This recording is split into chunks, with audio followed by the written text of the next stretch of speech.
Hello, j'espère que vous allez bien. Alors aujourd'hui, on se retrouve pour une vidéo et on va parler d'un sujet très intéressant. Alors, le fonctionnement de l'argent dans une entreprise. Comment est-ce que l'argent est utilisé pour alimenter du coup ce circuit qui permet donc à l'entreprise éventuellement de ne pas être en cessation d'activité.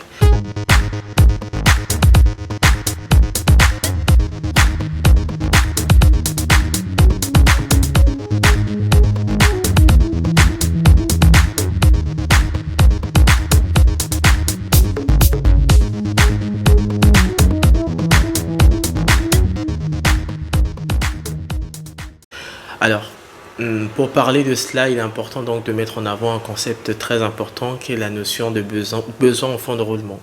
Alors, c'est quoi un besoin en fond de roulement? C'est, on va dire, le besoin que peut avoir une entreprise, c'est-à-dire l'ensemble des ressources qui seront indispensables pour donc la production de certains biens et services pour simplement son activité. Et donc, dans ce contexte-là, l'entreprise, donc en début d'année, en début d'activité, sur une année N+1, se doit donc de déterminer ce qu'on appelle le besoin en fonds de roulement prévisionnel pour justement s'assurer qu'au courant de l'année, cette entreprise sera capable effectivement d'avoir ce qu'on appelle un fonds de roulement nécessaire qui va donc être en adéquation avec le besoin qui a été estimé en amont, en début d'activité. Donc, l'argent est utilisé, elle est introduite au début, et cet argent en fait est utilisé pour donc financer, pour acheter ce qu'on appelle des biens d'exploitation simplement, donc les matières premières qui sont utilisées pour l'activité. Et donc, la chose étant, l'entreprise se doit donc de bien calculer, de bien estimer en fait les besoins qui sont indispensables au courant de l'année. Pourquoi? Parce que si les besoins en fonds de roulement sont, comment est-ce que je pourrais dire? Si le besoin en fonds de roulement est positif, ça veut dire que l'activité au final de l'entreprise sera impactée et la trésorerie sera forcément en difficulté, ce qui peut entraîner éventuellement comme conséquence immédiate la cessation de paiement, ce qui met donc l'entreprise dans une situation un petit peu inconfortable. Évidemment, il est donc nécessaire de contourner ce besoin en fonds de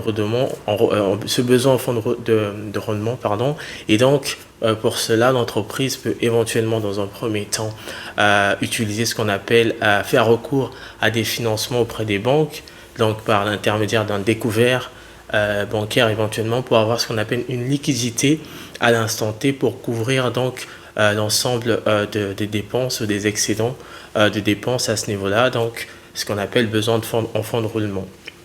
D'autre part, l'entreprise peut faire appel à des tiers qui vont donc payer les fournisseurs, et l'entreprise de son côté se chargera de payer ses fournisseurs sur une échéance qui aura été déterminée en amont entre l'entreprise et ses différents fournisseurs.